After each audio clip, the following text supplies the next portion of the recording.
We were watching Jameer Brown today, who's a 5'11", 170-pound wide receiver from Wayne and Dayton, Ohio. I'm starting to move on to some of these 2027 prospects, and it's kind of hard for me to decide exactly who to watch. There's so many kids that I'm behind on for 2027. We have a lot of time, but it's hard for me to prioritize right now. When I saw Ohio State already had a wide receiver committed, that's right away I'm going to take a look at that kid. And then watching the film, absolutely love what this kid brings athletically. We have a sub 10 600 meters, so he's one of the fastest prospects in the country. We're going to get already as a sophomore. That's a very good number to be at. But that 10 5 6, that gets you 10 5 1, whatever the number was. That gets you recruited to anywhere.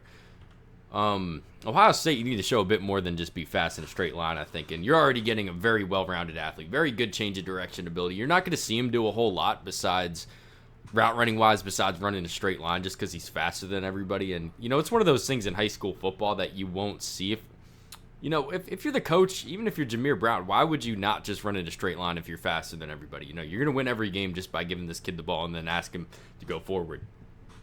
That's not going to play at Ohio State. So we have to ask ourselves, how is this kid's change of direction ability? We're not going to see him run a whole lot of nuanced routes in high school, so it's going to be a bit more about getting convinced about how he is athletically, change of direction. Looks very good, I think. We'll see a couple plays. That first play, we saw him do it.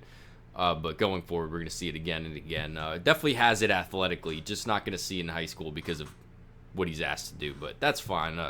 You're getting one of the fastest receiver prospects in the country. Very exciting stuff, I think. And, this move right here, this is what I'm talking about, change of direction ability. I've seen Garrett Wilson do this kind of step back a million times. I'm a Jets fan, but also even remembering at Ohio State, just how sudden that is. That's so easy for him. And then to have the ability, the stamina to finish this play here, the long speed, really everything. I keep saying, I keep throwing out athletic terms. That's really, this kid has everything athletically.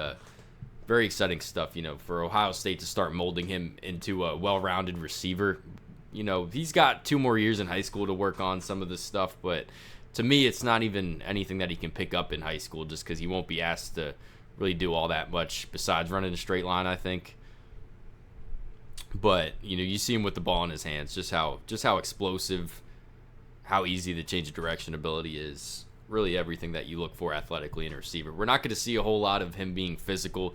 I think the ball skills are good. So when we talk about a kid like this, there's 2 types of ball skills. There's the ones where you're asking him to, jump up and moss a dude. But then you have this kind of stuff, the ball tracking downfield. And you're going to ask him to do a bit more of this. The body contortion, the hand-eye coordination, the the eye-body coordination, him adjusting to the ball in the air. That's really, you're going to ask him to stretch the field again and again. And you really need that hand-eye coordination, that body coordination to adjust to those deep balls. And you see he has that already. So really like him as a stretcher. The question marks are just a bit about him turning into a more nuanced receiver, but I'm not worried about it. It's just something that's not going to happen, I don't think, until he walks into Columbus. We'll let the tape run a little bit here because we got some time, but you guys let me know what you think, if I'm off base with anything, but certainly think this kid, just on the athleticism alone, is going to be one of the top receivers in the country, and then he's got 2 more years to kind of round out his game, I think. But at 5'11", we're never going to ask him to really be dominant physically. Probably a kid that ends up in the slot, just because you look at what Ohio State already has in their 26 class, the 2 modern-day receivers. I think guys that are going to thrive on the outside a bit more, and then Jaquaden Guilford, another commit. Don't know if he ends up in Ohio State's 26 class, but he's signed right now. Kind of a similar skill set. This kid's a lot faster that we're watching right now, Brown. But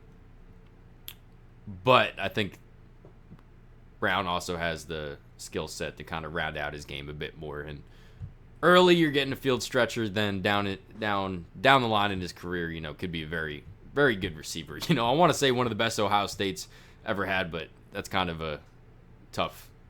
I'm not going to put that on him because this kid could be one of the best receivers in the country, as a junior in college, and still not sure if he'd be one of the best Ohio State's ever had because they've had some good ones.